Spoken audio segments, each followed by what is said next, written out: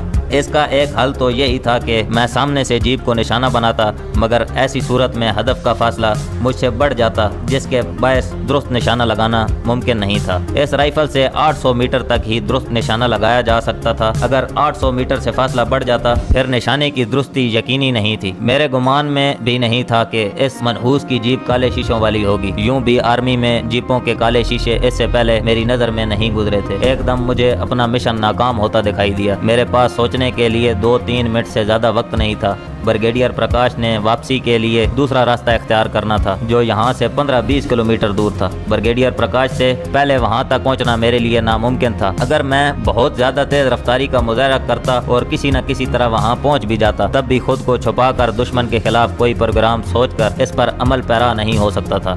استاد صادق نے آخری نصیحت میں کہا تھا کہ ایک تربیت یافتہ سپاہی کا مشن میں ناکام ہونے کے بعد زندہ واپس لوٹنا بھی آدھی کامیابی ہوتی ہے، مگر میں اپنے پہلے مشن میں آدھی کامیابی پر اکتفا نہیں کر سکتا تھا۔ گاڑیوں کا فاصلہ ہر گزرتے سیکنڈ کم ہوتا جا رہا تھا۔ رائفل کی بیرل پر سائلنسر فٹ تھا اور فائر ہوتے وقت صرف ہلکی سی ٹھک کی آواز اٹھنی تھی جو فائر کی جگہ سے زیادہ چند گز دور ہی سنائی دی جا سکتی تھی۔ اور پھر فیصلہ کن لمحہ آن پہنچا۔ اگلی جیپ میرے سامنے سے گزری۔ بریگیڈیئر کا ٹوئٹا اس سے 20-25 گز پیچھے تھا۔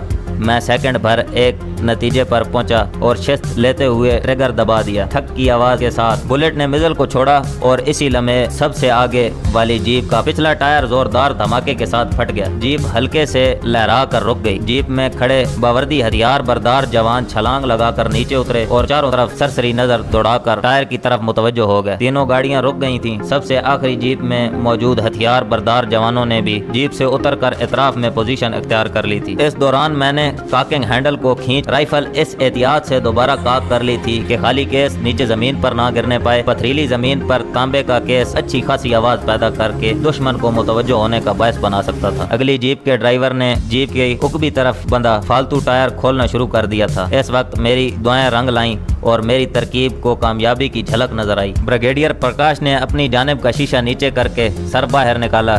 شاید وہ اگلی جیپ والوں کو کوئی ہدایت دینے والا تھا یا خالی ایک نظر ہی باہر دیکھنا چاہتا تھا۔ مجھے اس کے ارادے سے کوئی غرض نہیں تھی۔ شیشے کے نیچے ہوتے ہی میری انگلی نے ایک جھٹکے سے ٹریگر کی آزادانہ حرکت کو پورا کرتے ہوئے مکمل ٹریگر دبا دیا۔ سر میں لگنے والی گولی چیخنے کا موقع نہیں دیا کرتی۔ طاقتور بلٹ نے اس کا آدھا سر اڑا دیا تھا۔ ڈرائیور بلند آواز سے چیخا اور جیپ کا دروازہ کھول کر باہر نکلا۔ باقی سب بھی اس طرف متوجہ ہو گئے تھے۔ میں نے ان سے نظر ہٹا کر ایک بار پھر رائفل کی اور IED کی جگہ پر شست باندھ کر تیسری گولی فائر کر دی۔ کان پھاڑ دینے والا دھماکہ ہوا۔ اسی وقت تمام ہتھیار برداروں نے اچانک فائر کھول دیا تھا۔ کلاشنکوفوں کے فائر کی تڑاہٹ سے ماحول گونج اٹھا تھا کیونکہ کسی کو ابھی تک میرے چھپنے کی جگہ کے بارے میں معلوم نہیں ہوا تھا، اس لیے وہ چاروں طرف گولیاں برسا رہے تھے۔ جیپ کی اوپری نشست کھول کر 2 آفیسر باہر آئے اور تمام کو اندھا دھند فائر کرنے سے منع کرنے لگے۔ یقیناً بریگیڈیئر پرکاش کے بعد وہی دونوں سینئر تھے۔ ہمارے استاد صوبیدار راؤ تصور کہا کرتے تھے، کسی بھی فوجی دستے کو اگر سراسیمہ